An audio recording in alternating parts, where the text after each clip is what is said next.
vetan una propuesta de resolución de Rusia sobre Siria en el Consejo de Seguridad de la Organización de las Naciones Unidas.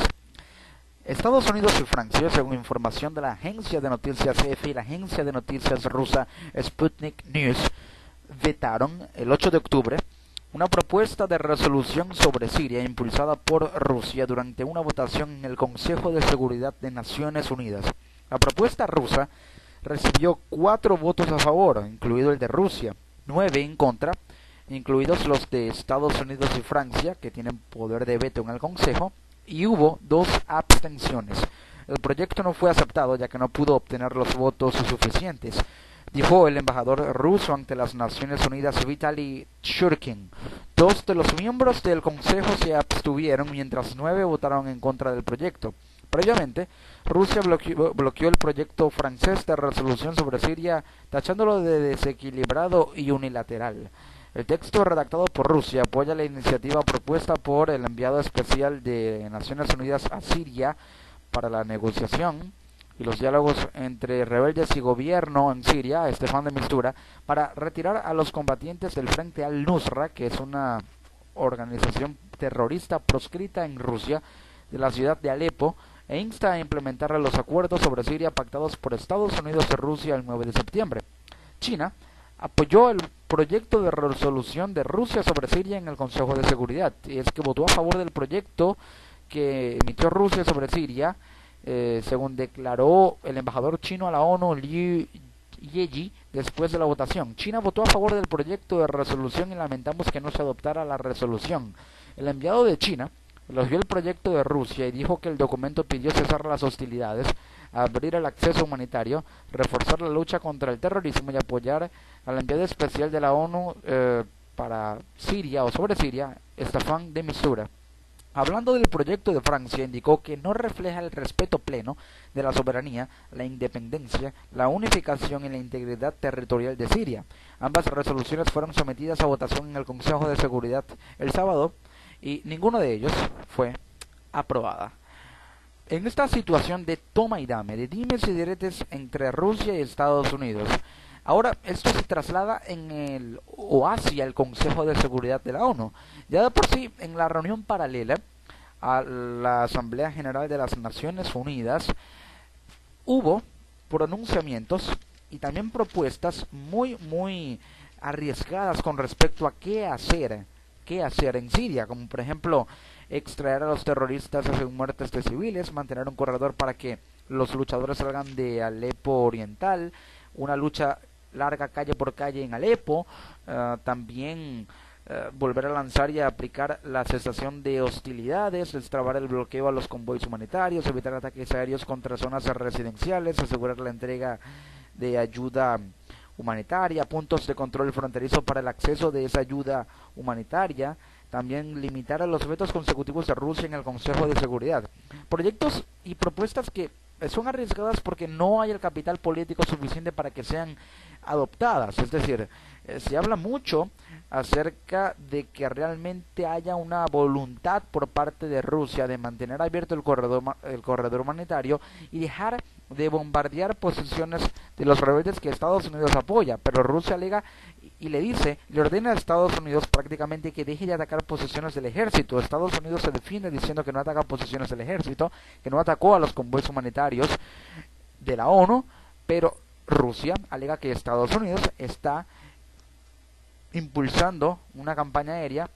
localizando posiciones tácticas del sistema de defensa antimisiles de Rusia, pero mientras Estados Unidos dice y alega que no hay intención alguna de una escalada de tensiones. Entonces, ¿quién tiene la razón? ¿Qué debería hacerse? Este proyecto, que fue vetado por Estados Unidos y Francia, recordemos que Francia está junto con Estados Unidos en esa coalición, esa campaña occidental, una campaña aérea occidental, y los dos países, los dos son líderes en la coalición internacional contra el terrorismo en Siria, ambos son las cabezas de la campaña aérea occidental en Siria, y por eso es que ambos no permitirían que Rusia se alíe con ellos para proteger al gobierno sirio. ¿Por qué? Porque si hubiese una tregua real, Francia y Estados Unidos podrían observar a Rusia como una especie de aliado con doble moral discursiva, que buscaría aliarse con ellos, con Estados Unidos y con Francia, para de alguna manera que la tregua pueda darse, pero siempre manteniendo al margen al gobierno sirio con tal de aislarlo para que éste no se vea afectado y pueda ser mantenido en el poder, y eso es lo que a Rusia le conviene. Pero lo que Estados Unidos y Francia no quieren es que al-Assad siga en el poder, pero Rusia podría utilizar la tregua para proteger a al-Assad y evidenciarlo como un actor que quiere la paz y que quiere la tregua, cuando en realidad busca proteger sus intereses. Por ello, el proyecto de resolución debería basarse y expandirse y ampliarse en algo más que apoyar al enviado de la ONU, Staffan de Mistura, para retirar a los combatientes del frente al-Nusra. La tregua establecía que Estados Unidos utilizara sus influencias para dividir a los terroristas de los rebeldes moderados y los islamistas, para separarlos. Pero para poder separarlos tiene que dejar de armarlos. Y una vez que deje de armarlos y de equiparlos, podría utilizar su influencia para determinar a los terroristas o a los rebeldes moderados, para poder hacer esa división que de alguna manera filtre las fuerzas que allí se encuentran unidas y aislar a los terroristas y utilizar a los rebeldes como carne de cañón para que puedan ser atraídos los terroristas a territorio donde a Estados Unidos le conviene que sean atraídos. Allí radica la importante jugada que debe ser tenida en cuenta. Y allí también juega un papel importante el frente al-Nusra. Pero entonces, ¿qué debería expresarse en un nuevo proyecto de resolución si es que existiera la voluntad política para que la tregua se vea respaldada por un proyecto de resolución consensuado que podría estar y debería estar basado en, primero, un mecanismo de disuasión por tierra para crear una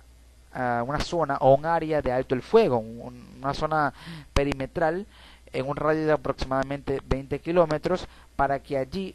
haya un dispositivo militar que disuada a las distintas fuerzas, a rebeldes, kurdos, al ejército, por tierra, para que no se ataquen mutuamente. Y también cortar el envío de armas de Estados Unidos a los rebeldes y de Rusia al ejército sirio. Hasta que Estados Unidos y Rusia no dejen de armar a los rebeldes y al ejército sirio, respectivamente, no podrá haber una tregua, porque seguirá habiendo ataques entrecruzados. Pero también la política adecuada debe pasar porque Estados Unidos y Rusia, en primer lugar, dejen de echarse la culpa del uno al otro sobre quién atacó posiciones del ejército sirio y quién atacó los convoys con ayuda humanitaria de la ONU. Lo ideal es que se establezca una zona exclusiva de contingencia con tropas binacionales ruso-estadounidenses, si es que realmente llega a haber una verdadera tregua en tierra, en conjunto con una zona aérea de sobrevuelo entre ambos países,